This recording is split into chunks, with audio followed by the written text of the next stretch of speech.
Today I'm showing you how my book cover went from this to, well, you'll have to stay tuned to see the final book cover because today is cover reveal day for my closed door romance, Revenge in Rome. I hired an illustrator to work with me for the cover design process, and today I'm going to show you how we went from sketch to the final book cover.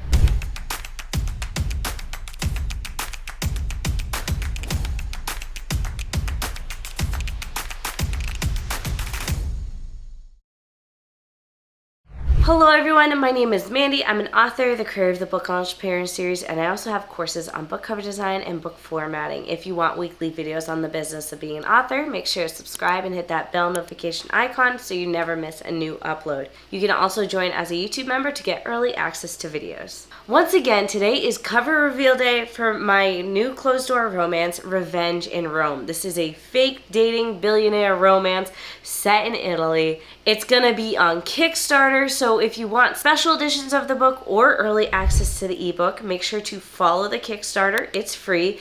Or if you want to just pre-order the ebook, that link to Amazon will also be down below. To illustrate my book cover, I hired Warren Muzak. He's actually the illustrator that worked on all my other book covers. He's always been great to work with. He actually specializes in horrors. So if you're a horror writer or if you just want horror illustrations, he's your guy. His info will be linked down below. Anyways, for my book covers, he does the illustrations and then I do the typography, and we work together typically to figure out the final design, especially when it comes to color palette, because I'm a bit of a control freak. I am a cover designer myself, but my specialization is using stock photography to turn that into book covers, not illustrations. So I always hire out for illustrations. And today I'm going to be sharing with you the entire design process. So let's jump right on into the process itself. So to start off, you always want to give your illustrator a design brief. Now for me, I've worked with Warren a ton in the past, so my design brief is probably pretty bare compared to the usual because he already knows what style I'm looking for and that sort of thing. So basically what I send him is a document with character descriptions, a document with the color palette, and it usually has photos of the characters and photos of the color palette that I'm looking for. And then I also say what my vision for the design is along with a description of the book. Now, I will say for this book in particular, I didn't have a huge vision besides having the couple pose in front of the Colosseum. Books in the past, I've had pretty clear visions, but this one I didn't. So I kind of just wanted to see where he took it. Which brings us to the next step, which is the first sketches. So he sent over a couple different options in terms of posing in front of the Colosseum, and I knew immediately which pose I liked the most. We did have to alter the posing a tiny bit to make it work a little bit better, but not too much. Once we had the posing down, it was time for the first character sketches, because obviously those first sketches were pretty minimal just to get the posing down, and now we want to see what the characters actually look like.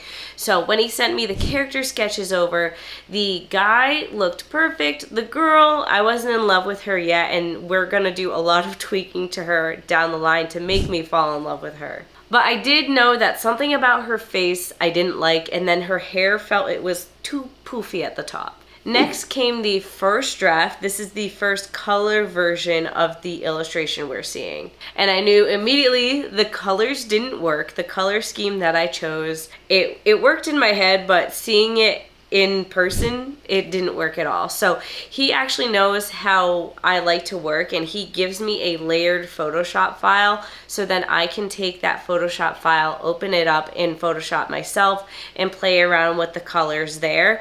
And trust me when I say I spent all morning playing with the colors, and I had two different color schemes that I ended up choosing between, and one was a little bit closer to my original color scheme, and then another was this more purpley version, and I ended up choosing the original, closer to the original color scheme, sending it to Warren and saying, let's go with this one. And then almost immediately after sending that email, I looked at the purple one again and I went, no, I like the purple one more, never mind.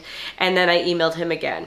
So just goes to show, second guessing happens all the time. And then I also felt like something about Cassie was still off. And I basically told him that she looked like a Who from Whoville, something about her nose was bothering me, and I was like, you know what, let's give her a smirk. Because the title of the book is Revenge in Rome, and Cassie's trying to get some revenge, shove some things in people's faces.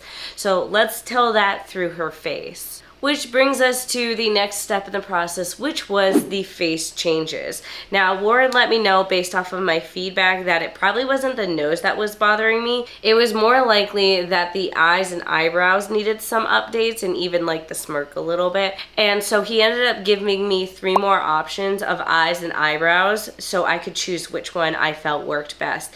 And when I saw the 3 options, it was extremely clear to me which one worked, and it felt perfect. So with the face changes in mind, let's move on to the second draft. So in the second draft of the illustration, the colors have been updated, Cassie's face has been updated. He also ended up adding cobblestones underneath the characters' feet to give them a little bit more of a grounding so they felt like they had a place to stand. And then it was at this point I opened it up in Photoshop and started adding the typography in to see if it really did work. And when I did that, I noticed that there was some white space in the very, very background, and it just felt slightly awkward. So I asked Warren to add something in, whether it be bushes and buildings, just so we didn't have that white space anymore. And that brought us to the final artwork. So Warren sent me over the layered Photoshop file once again, except this time it was the finished version. And again, I was able to take that final artwork and open it up into Photoshop myself. And that brings us into the typography step. So since this is book 2 in a series, the typography wasn't anything that I really had to play around with a lot. I quite literally took the typography from Sparks in Iceland and copy and pasted it for Revenge in Rome. That way the title placement of everything would be exactly the same. So I just took the typography from Sparks in Iceland and updated it. There was a little bit of playing around with colors, but not too much because the colors for this cover were pretty straightforward at this point. One thing that I did end up doing to modify the artwork is that I ended up taking like this cloud strip that was in the background and duplicating it and adding another layer of it on the cover just to give it a little bit more dimension and something else in the background. And then I also realized once I started adding the text on the back cover that the stuff in the background, like the buildings, was a little too dark. It made the text a little bit harder to read, so I ended up changing the colors and lightening that up a tiny bit, so it's like it's there, but it's not super in your face that it's there. Anyways, here's the final book cover. I am obsessed with it. It might be one of my favorites so far. I don't know if it's just because it's my newest book cover. I also really like the colors. I love the character poses. I love the smirk.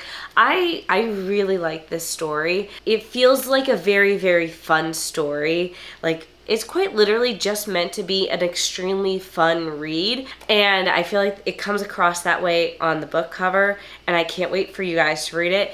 Really, the only bummer is I wish I could get it published sooner. Like, I wish I could get it published this summer because it feels like a summertime book, but unfortunately it won't be published until much later in the year. So if you're pre-ordering the ebook on Amazon, you'll notice that the release date is November 17th, which is quite far off, but the Kickstarter is going to be coming in the fall. So if you want early access to the ebook, or if you want to get your hands on those special editions, make sure to follow the Kickstarter. I don't know exactly when the Kickstarter is going to be happening, but I am aiming for early fall. So fingers crossed that it happens. Oh, and you can add the book on Goodreads as well. So all the links will be down below. The Goodreads link, the Kickstarter link, and the Amazon pre-order link, all that's down below. I'm so excited that this book is coming to you guys. I cannot believe that I've been able to get this far with 2 little kids under my belt, but we're gonna make it happen. If you want to help share the cover online, I will leave a link to a Google Drive folder with a bunch of graphics that you're more than welcome to download and share on your social media. Otherwise, that is it, and I'll see you all in the next video.